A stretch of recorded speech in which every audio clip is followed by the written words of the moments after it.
Photoshop Tutorial Part 7 View and Magnifying Tools Photoshop টুলবারের টুলসের সর্বশেষ টিউটোরিয়ালটিতে সবাইকে স্বাগতম জানিয়ে শুরু করছি।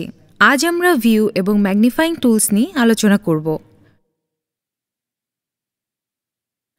ড্রয়িং টুলের নিচের যে সর্বশেষ সেকশনটি সেখানে ভিউ এবং ম্যাগনিফাই টুলগুলো অবস্থিত। প্রথমেই যে টুল গ্রুপটি সেখানে রয়েছে সেটি হলো হ্যান্ড টুল। হ্যান্ড টুল দিয়ে আমরা ক্যানভাসের যে কোনো জায়গায় ক্লিক করে এবং ক্লিক চেপে রেখেই পুরো ক্যানভাসটিকে নিজেদের প্রয়োজন মতো অবস্থায় নিয়ে রাখতে পারি। তবে মনে রাখতে হবে যে এই টুলটি শুধুমাত্র ব্যবহার করা যায় যখন ক্যানভাসটি জুম অবস্থায় থাকে। আমরা ওয়ার্কস্পেসের সবচেয়ে নিচের বাম দিকের ইনফরমেশন বার থেকে ক্যানভাসটিকে 300% জুম করি। এবার হ্যান্ড টুল দিয়ে ক্লিক করে ক্যানভাসের প্রয়োজনীয় লোকেশনে আমরা যেতে পারি। পুনরায় ক্যানভাসটিকে 100% জুমে নিয়ে আসি।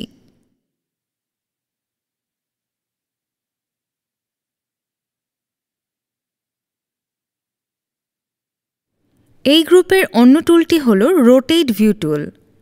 রোটেট ভিউ টুল ক্লিক করুন, ক্লিক ধরে রাখুন এবং রোটেট করুন। শিফট চেপে রোটেট করলে আপনি কিছু নির্দিষ্ট কোনো মাপে ইমেজটিকে রোটেট করতে পারবেন। এর পরের টুলের নাম জুম টুল। টুল সিলেক্ট করে ক্যানভাসের যেই জায়গাটুকু জুম করতে চান সেখানে ক্লিক করতে থাকুন। দেখুন আমাদের ক্যানভাসটি জুম হচ্ছে। পুনরায় আগের অবস্থানে ফিরে যেতে কিবোর্ডে অল্টার বাটনটি চাপুন। আইকনটি প্লাস থেকে মাইনাস হয়ে গিয়েছে। এই অবস্থাতে ক্লিক করতে থাকলে ক্যানভাসটি পুনরায় আগের অবস্থানে ফিরে যাবে। আমরা ড্র্যাগ করে জুম ইন এবং জুম আউটও করতে পারি। টুলটি ডান দিক থেকে ড্র্যাগ করলে জুম ইন হবে এবং বাম দিক থেকে ড্র্যাগ করলে জুম আউট হবে।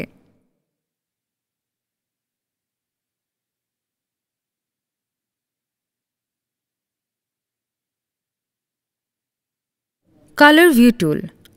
জুম টুলের নিচে সবচেয়ে ব্যতিক্রম যে টুলটি এটির নাম কালার ভিউ টুল। উপরে যে বক্স সেটি আমাদের ফোরগ্রাউন্ড কালার দেখায় এবং নিচে যে বক্স সেটি ব্যাকগ্রাউন্ড কালার দেখায়। ফোরগ্রাউন্ড কালারে আমরা যে কালারটি সিলেক্ট করে দিব সেটি মূলত প্রধান কালার হিসেবে বিবেচিত হয়।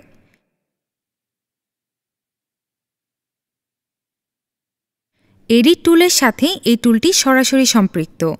একটি নতুন লেয়ার নিয়ে ব্রাশ টুল সিলেক্ট করে ব্রাশ করলে আমরা দেখতে পাব যে ফোরগ্রাউন্ড কালার অনুযায়ী ব্রাশ টুল কালার অ্যাপ্লাই করছে।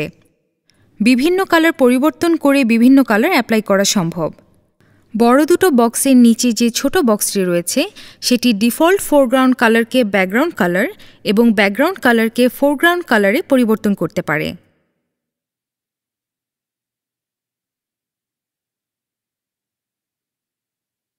এর পরের যে দুটি টুল রয়েছে এগুলোকে টুল না বলে মোড বলাটাই বেশি যুক্তিসঙ্গত, কারণ এগুলো ফটোশপের ড্রয়িং এবং edit in quick mask mode এই অপশনটি ব্যবহার করে অত্যন্ত দ্রুত আমরা সিলেকশন তৈরি করতে পারি।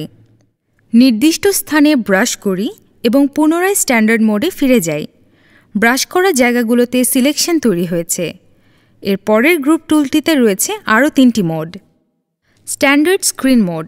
স্ট্যান্ডার্ড স্ক্রিন মোডে আমরা স্বাভাবিকভাবে ফটোশপের যে স্ক্রিন দেখি তা নির্দেশ করে। Full screen mode with menu bar. পরের mode full screen mode with menu bar. এই মোডে পুরো উইন্ডো জুড়ে আমরা ফটোশপটি দেখতে পাবো এবং অন্যান্য টুলবার, প্যালেট, উইন্ডো, রুলার্স ইত্যাদি দেখতে পারব। ফুল স্ক্রিন মোড। এর পরের মোড ফুল স্ক্রিন মোড। এই মোডে শুধুমাত্র ক্যানভাসটিই থাকছে, বাকি সব উইন্ডো চলে গিয়েছে। কিবোর্ডের ট্যাব বাটন চেপে আমরা পুনরায় সেগুলোকে ফেরত আনতে পারি অথবা লুকিয়ে ফেলতে পারি। পুনরায় স্ট্যান্ডার্ড মোডে ফিরে যেতে আমরা কিবোর্ডের F কিটি চাপব। F হলো স্ক্রিন মোডের শর্টকাট। শুধুমাত্র F চেপে আমরা স্ক্রিন মোড চেঞ্জ করতে পারি। স্ক্রিন মোডগুলোতে আমরা হ্যান্ড টুল, জুম টুল ইত্যাদি ভিউ টুল দিয়ে ক্যানভাসে সহজভাবে দেখতে পারি। আমাদের ফটোশপ টুলস বিভাগের সবগুলো টুল সম্পর্কে আমরা একটি ধারণা পেয়েছি।